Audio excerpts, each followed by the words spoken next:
Hi folks, I'm just bringing you an update on the Altberg British Army Defender boots.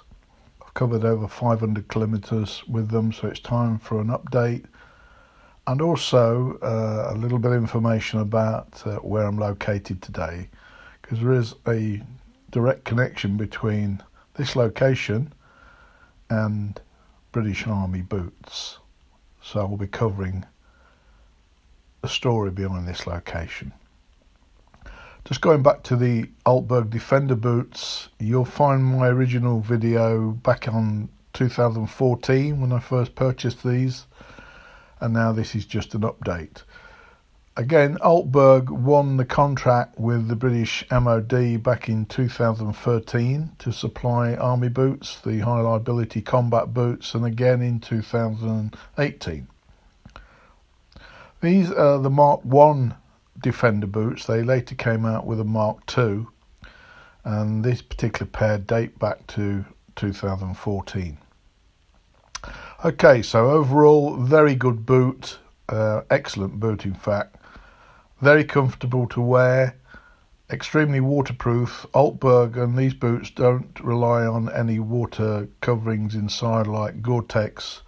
You basically keep the waterproofing by preservation of the boot. They make their own wax products that you can use, leather grease, but also things like dubbing or boot polish to keep them waterproof. The difference between the Mark II and the Mark I, there are some variations. On this is an early Mark I because it's still got the yellow Vibram markings, where they then changed that to black. And on the Mark II boot, they changed some of the features, like those hooks there. They made them tubular type lacing fixings, tunnel type lacing fixings, on the insistence of the MOD. They wanted to do away with open hooks because of the dangers of things like parachute straps. So they've done an excellent job. I think I purchased these for £45 back in 2014, and you can pretty well still get that sort of price or a little bit more on the Army surplus stores today. So well worth having a look at those, and I've been extremely happy with them.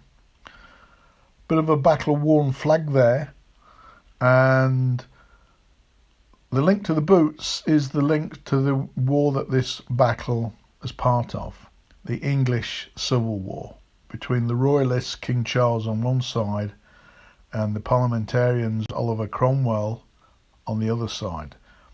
And this is the Battle of Naseby in Northamptonshire, in the centre of England, and it was the pivotal battle in that war that started in 1642. And this battle took place in 1645, and we'll be taking a look at some of the boards in a minute. So yeah, great pair of boots, well worth getting if you're looking for them. And also they're like a hiking boot rather than a military boot, the looks of them. So if you're looking for a military boot of good value, but actually you want one that looks like a civilian hiking boot, these would do the job. Altberg make civilian hiking boots. They're in the £200 to £250 range now. So pick a pair of these up for £50, £60, and so very good value. So the 14th of June, 1645. And I mentioned on one side you had the Royalists, which was Charles I and his cavalry commander Rupert. And then on the other side you have Fairfax. Thomas Fairfax was the commander, and Oliver Cromwell. And where I'm standing, there's, as we'll see, a monument, and this is where Oliver Cromwell was lined up with the parliamentary cavalry to charge into the Royalist lines, waiting their chance. I think the battlefield will have changed a little bit because there's a lot more hedges now than there probably was in 1645. And this war and is seen as the birth of the modern British Army, the modern professional British Army. Therefore, you've got the if you like, the link between the modern army today going right back to 1645. And in 1936 they placed this monument here, as I mentioned, to where Cromwell was waiting to charge with the cavalry. You can visit various points of the battlefield. There's a walk you can do around the battlefield, and I'll be showing that a little bit later on. I just drove to this point. It's just off the road, so you'll see the car and the gate. It's, you know, just a couple of 100 metres off the road. And there are other points you can drive to if you don't want to do the full walk.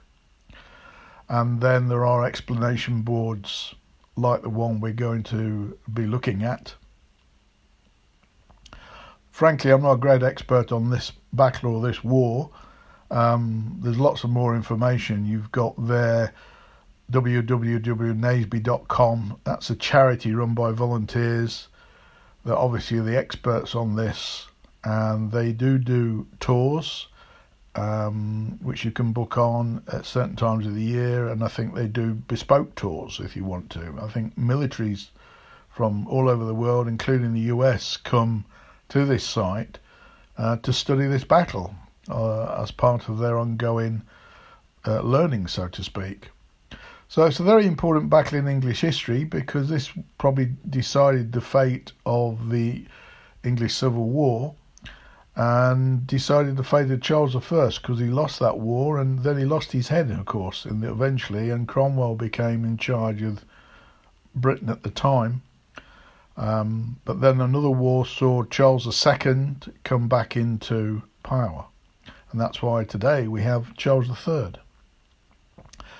So where those sheep are peacefully grazing, you know, we can imagine that if we'd gone back in time, there would be the gunpowder, the clash of men and steel, the pikemen, the musketeers, and of course the shock troops, the cavalry going into action.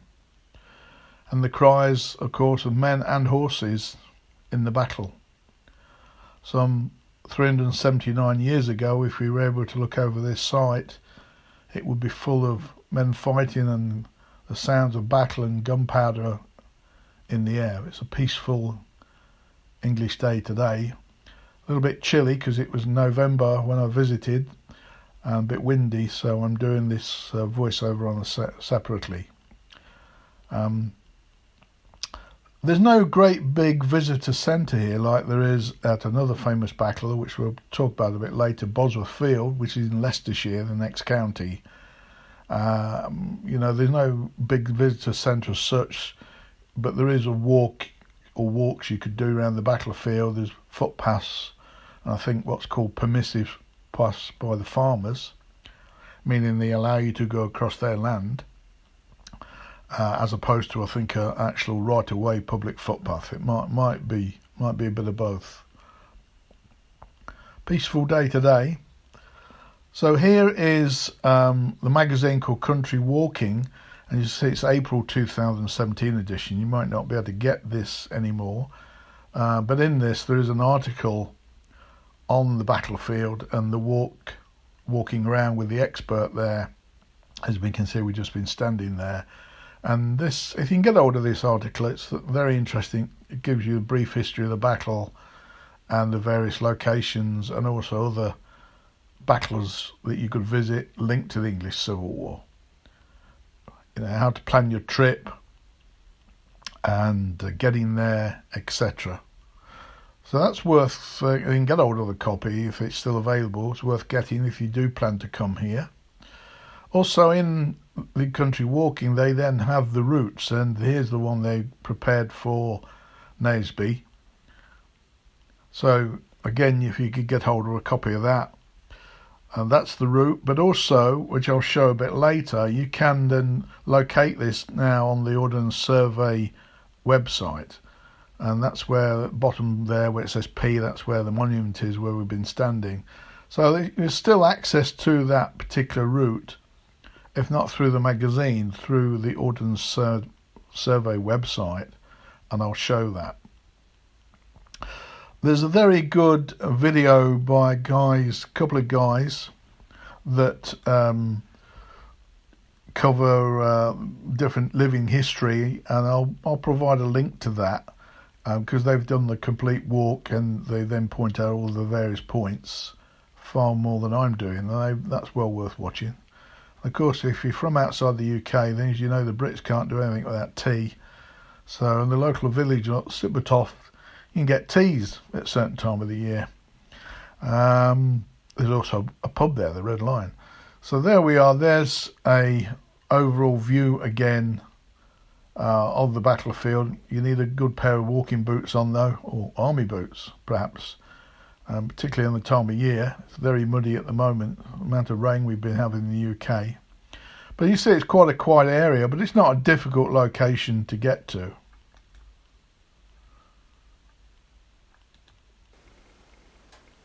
Okay, so when I was out on the site, I showed these Country Walking magazine article, and then inside that magazine the walk that you can do.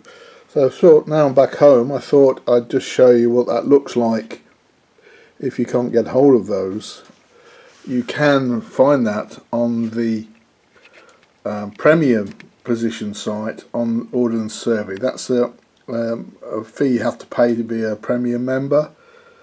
I forgot the actual amount now, but there's various offers on for like year one onwards, and you can then download this to your mobile phone, or you can export it through GPX to a handheld GPS device, and on this you can change the look between the standard. So now I'm going to change it to topographic, which shows you like the Ordnance Survey mapping, which is probably the most useful, and you can also then see it as an aerial view, and you can also go through what they call a 3D fly-through.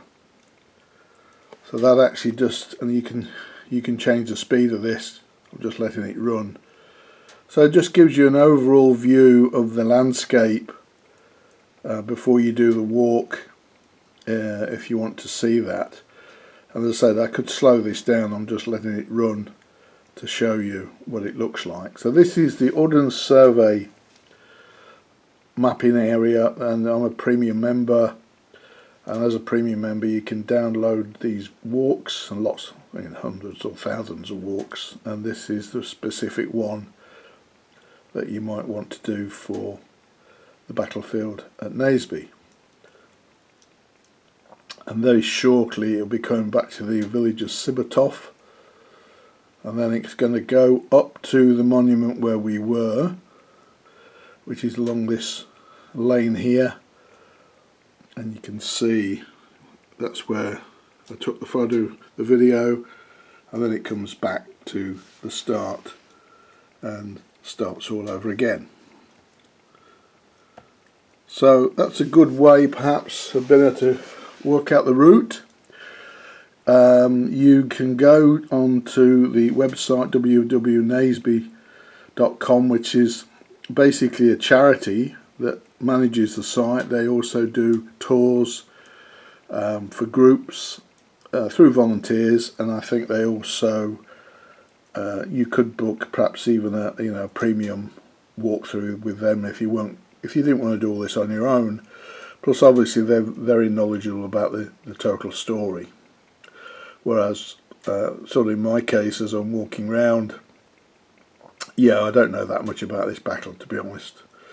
The other thing, if you are visiting from outside the UK particularly, or if you're coming for a long distance in the UK, then you could try and combine two different battle sites. And this is a look at Google Maps. In Leicestershire, the most famous battle site, and one of the most famous in the country, is the Battle of Bosworth Field, up here, which was King Richard III, and where he died. He's now buried in the city of Leicester. That's a whole different story. On some of my boot videos I've actually shown bits and pieces of that site, the battle site. And then, as it's saying here, depending on the route, 50 minutes ago, let's say an hour away, you've got the Battle of Naseby we're talking about. So you could, if you were a bit pushed on time, especially if it's a summer day with longer hours, you could pull both of those in a day, or maybe you decided to stay somewhere and cover one a bit more free time in terms of covering one day and one the other day. Particularly if you're going to walk round, particularly Naseby, that's a sort of 10-12 mile, 17 kilometre. The Bosworth trail is not that very long at all. You can walk that in probably 20-30 minutes. So you could stay at the City of Leicester, of course, or you could stay in somewhere like Market Bosworth, this small market town here, if you're visiting Bosworth Field, or you could visit Market Harborough, which is here. That's another county town, and actually that's where Charles I stayed in the church before the Battle of Naseby. So there's some history attached to that. So if you were doing that over a weekend, that would be quite a nice weekend. Not to least, you've got lots of small country pubs if you're interested in those sort of things. And I just thought I'd show you that. And I'll also provide a link to a couple of guys who do a thing called Living History. Got the fire going there. Need a bit more wood on at the moment. I've done a very, very good video on the Battle of Naseby and other battles. They do the complete walk around and they'll explain the different areas. So that's worth watching. Again, far more knowledgeable than I am about the battlefield. So hope that's all been of interest, folks, and hopefully to bring you some more videos in the not too distant future. So as always, take care out there.